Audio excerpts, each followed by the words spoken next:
Pink slime, you know about pink slime. We've talked a lot about pink slime. It is making its way back for a series of reasons. Let's look at what pink slime looks like first.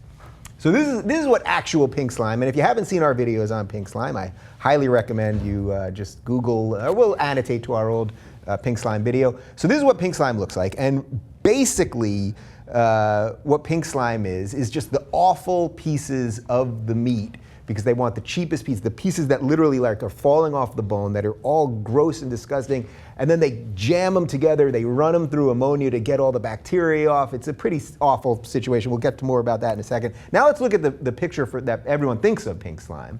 So this is the rumored picture of what pink slime really looks like. So the other one is what it does look like. This is the rumored picture of what it may look like in like an earlier state or something like that. And now let's look at a little bit of the background story on pink slime's demise. In 2012, ABC News and celebrity chef Jamie Oliver exposed the low-cost meat product pink slime. McDonald's and Taco Bell renounced it, and public schools around the country stopped serving it. By May 2012, Beef Products Inc., the inventor of the product, was on the brink of collapse, closing 3 of its 4 plants and laying off 700 people. But in August, BPI reopened one of its closed plants. And a little bit more for you. This is from Dan Hale, who's an animal science professor at Texas A&M. He said the main issue is the drought. A lot of the U.S., especially the parts that raise cattle, have experienced a severe drought, and those animals are no longer available for producing calves that we can in turn generate for beef trimmings. So a lot of the global warming people are going to say there's some issues there, because you know the cow farts are also creating methane, and then that heats up the world. Max, you know all about that. You're our cow fart guy. Apparently. Yeah, so there's a series of problems here. Pink slime, of course, is cheaper. When you make this meat, it's a lot cheaper because you're getting those crappy little extra pieces instead of the good cuts. The science is inconclusive, as far as I can tell, of whether this is actually worse for you once you eat it. People say it's not going to kill you. The idea of eating something that's been washed in ammonia seems kind of disgusting to me. But this is one of the stories where all the science people start yelling at me because it seems inconclusive. Can you clean up anything of what I just said? Because I know you know a bit about it. Well, I think that, first of all, it sounds disgusting. It is true that your body generates a small amount of ammonia, but that's what you excrete in your urine. So it's a waste product in the body.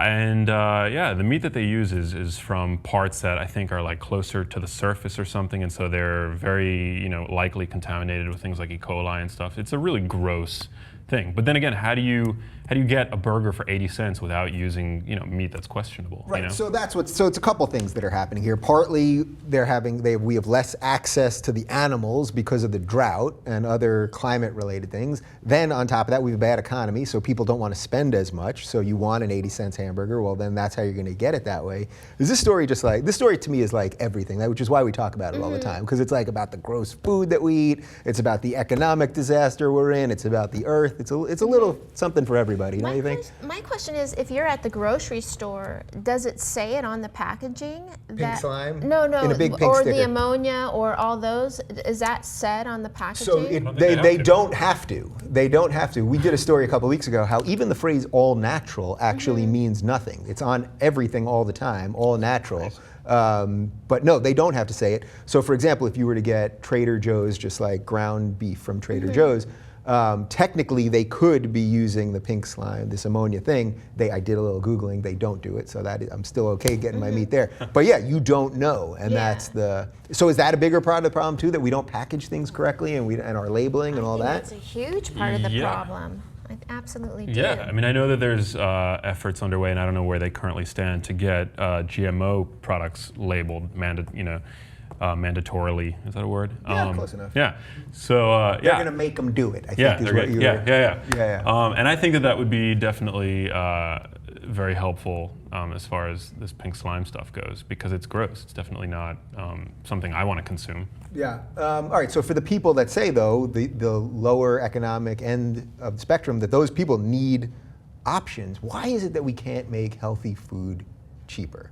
That's what I think all the time. Like it seems to me all the processed stuff, and it goes through so many different things to become what it is in that frozen package. Like that should be more expensive rather than the stuff that just pops out of the earth and you eat it. And yet for some reason, that's reverse. What do we do so that people that can't afford this stuff can eat healthier?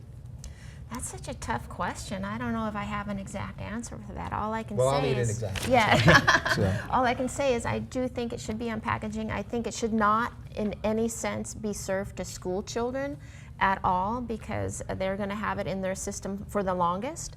You know, I think that's not correct, and I don't know what the answer is. I mean, I think we have to be more responsible as a society in understanding when the food chain ebbs and flows, that we have to kind of go with it. You know, we get enough protein in our diets, you know, as far as other things that we consume, and I don't know what the answer is as far as poverty, people that are underserved, how they go about it. I don't know what the answer should be. Do you think the answer partly is that we need to show some of the, like if we could get a real expose on how this stuff is done, because it's hard to get video of it, of the actual process, which is why we don't have video to show you guys right now. Like, I think education plays a huge role in it. I mean, it's, you know, some people.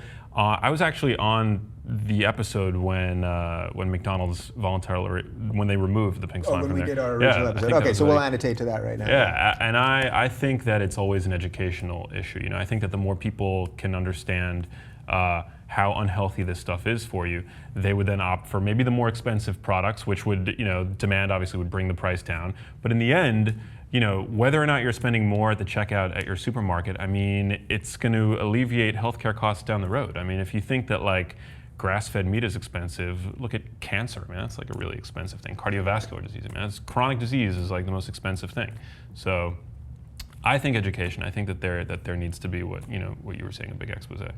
I think education is the right answer, hearing you say that, because then I think about my children. My children learn how to do PowerPoint in 7th grade. You know what? Why not take that off the table and teach them how to read labels? Yeah. You know, instead of focusing on technology, how about some base stuff, you know, that they can understand? Even boys who don't do a lot of, men, I mean, they do shop, but I'm saying generally in families, it's not the man who shops everything. But it should be overall education towards our children of what you're eating and what a diet should consist of. That's more than what they're giving now, because everyone wants everyone to be on the internet.